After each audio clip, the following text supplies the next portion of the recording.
This is the story of a luxury hotel that became a fraudulent cancer hospital, where at least 42 patients died after receiving injections of watermelon seed tea, carbolic acid, and alcohol. It then became the most visited, haunted destination in the United States. The building is the 1886 Crescent Hotel in Eureka Springs, Arkansas, and the man who turned it into a killing ground never held a medical degree in his life. Construction began in 1884, when Arkansas investors commissioned architect Isaac S. Taylor of St. Louis to build the most ambitious hotel the Ozarks had ever seen. Irish stonemasons were imported specifically from Ireland to hand-carve 18-inch thick magnesium limestone blocks, fitted so precisely that no mortar was needed anywhere in the structure. 5 stories rose from that hillside, with mansard roofs, towers, overhanging balconies, and a massive stone fireplace in the lobby. The final cost was $294,000, roughly $10 million in today's money. Opening day arrived on May 1st, 1886. And what guests found was extraordinary for the era.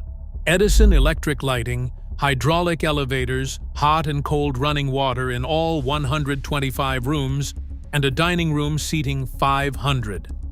Former Secretary of State James G. Blaine attended the grand gala. 400 guests filled the hall, and the Eureka Springs Times-Echo declared it America's most luxurious resort hotel. Locals called it the Grand Old Lady of the Ozarks, and for a while, the name fit. That changed when the healing waters craze faded after 1900.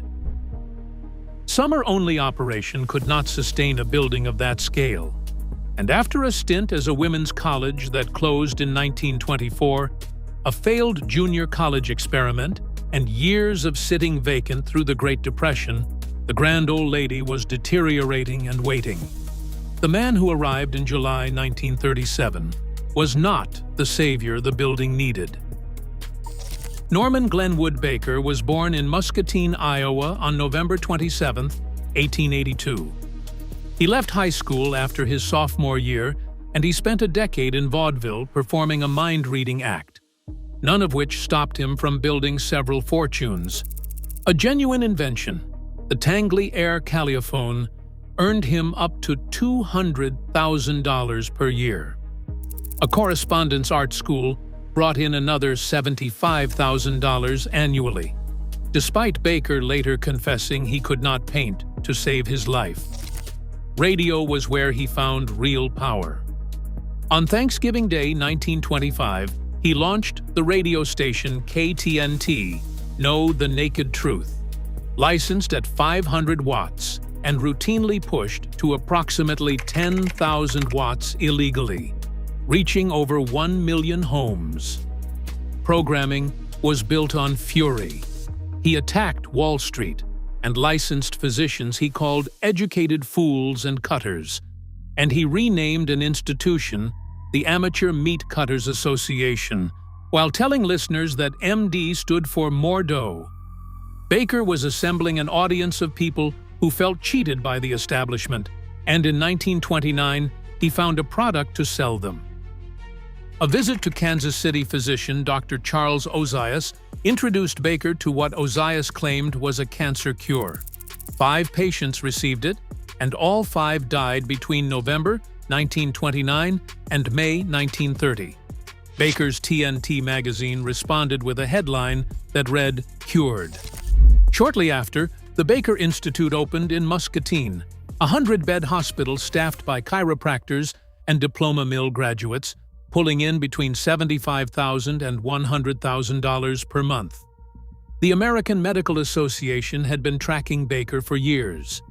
In April 1930, the Journal of the American Medical Association published an editorial naming exactly what he was doing, warning that Baker was inducing cancer sufferers who might have some chance for their lives, if seen early and properly treated, to resort to his nostrum. Baker sued for $500,000 in libel. The jury sided with the American Medical Association, and a court found his cure was nothing more than clover, corn silk, watermelon seed, and water. Iowa filed an injunction against him for practicing medicine without a license. The Federal Radio Commission pulled his broadcasting license in June 1931 for venomous, obscene broadcasts against the public interest. Baker fled to Mexico and established a border blaster station broadcasting at 100,000 watts, beyond the reach of the Federal Communications Commission, and he kept operating until a crumbling Victorian hotel in the Arkansas Ozarks appeared on the market for approximately $40,000. Another $50,000 went into renovations, followed by what Baker called a $1 million advertising campaign. He renamed the building Castle in the Air, painted virtually everything lavender or purple, including walls, blinds, and letterhead, and mounted one of his caliphones on the roof. His personal office sat behind bulletproof glass, with 2 submachine guns within reach, and hidden staircase escape routes built into the walls. The basement kitchen became a morgue, fitted with an autopsy table and a walk-in cooler for storing cadavers. What Baker called treatment followed a strict daily schedule: castor oil at 6 in the morning, a tonic at 7, carrot juice at 9, then the injections. Court records from the later federal trial detail exactly what entered the bodies of dying cancer patients.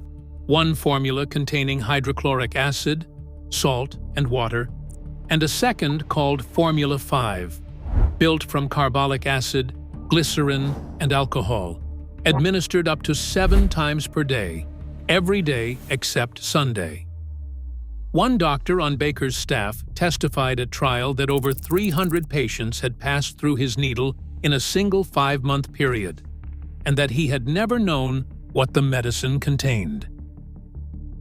A patient named Luther J. Baggett wrote home on purple Baker Hospital letterhead in 1938, describing the daily routine and noting that one man who arrived just before him had been charged $500 flat for 5 weeks of treatment, room not included. Luther Baggett died on February 24, 1939. Patients who died were removed at night on gurneys so the others would not see. An entire wing was soundproofed and sealed behind locked steel doors so that the sounds of the dying could not reach the rest of the building.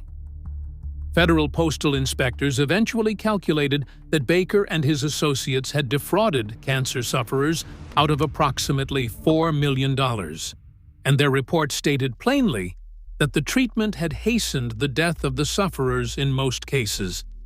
At least 42 confirmed deaths came from records at just one of 5 local mortuaries. Federal charges arrived in September 1939 on 7 counts of mail fraud. At trial, a prosecutor read Baker's own words back to the court, that he could reap $1 million out of the suckers in the state. Medical experts testified his remedies would not affect a cure for cancer, nor do any good to anything.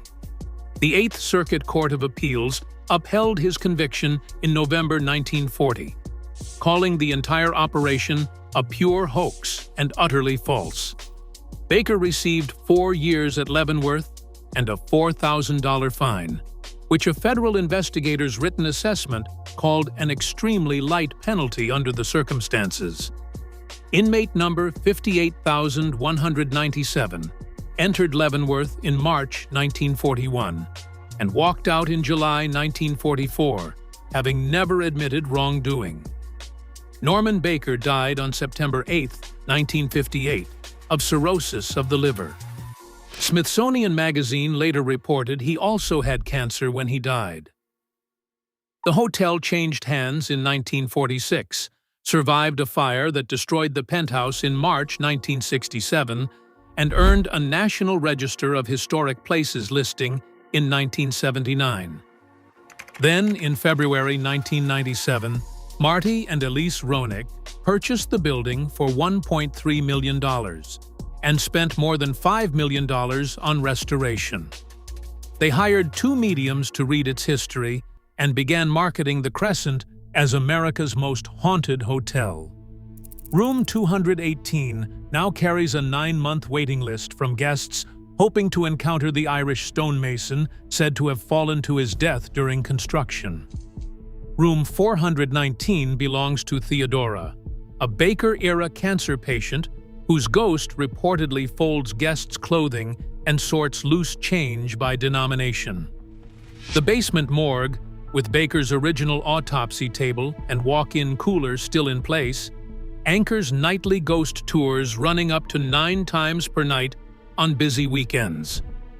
In 2019, construction work unearthed over 500 Baker-era bottles, specimen jars containing what appeared to be preserved tissue, promotional film reels, a dispensing spoon, and a bone saw.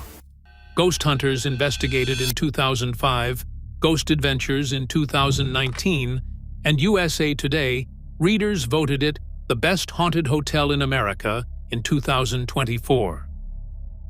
Ghost tour manager Keith Scales has acknowledged that 95% of reported phenomena can be explained by normal means. General manager Jack Moyer noted, "The more spirits that are consumed, the more that are seen." Smithsonian Magazine writer Jeff McGregor visited in 2020 and drew a parallel worth sitting with. Baker's patients arrived desperate to believe in a cure, and that desperation was precisely what he exploited. Today's guests arrive eager to believe in ghosts, and that eagerness is precisely what the hotel sells. As McGregor put it, people desperate to be persuaded do not think. They want to be convinced. They want to be sold. They want to believe. Baker's patients came to the Crescent Hotel to get well, and at least 42 of them left through the basement cooler. Today's guests come hoping to be frightened, and most leave cheerfully convinced they encountered something in the dark. The building has always sold hope to people who wanted it badly enough to pay. The product has just changed. The 1886 Crescent Hotel is still open, still beautiful, and the basement morgue is still exactly where Baker left it.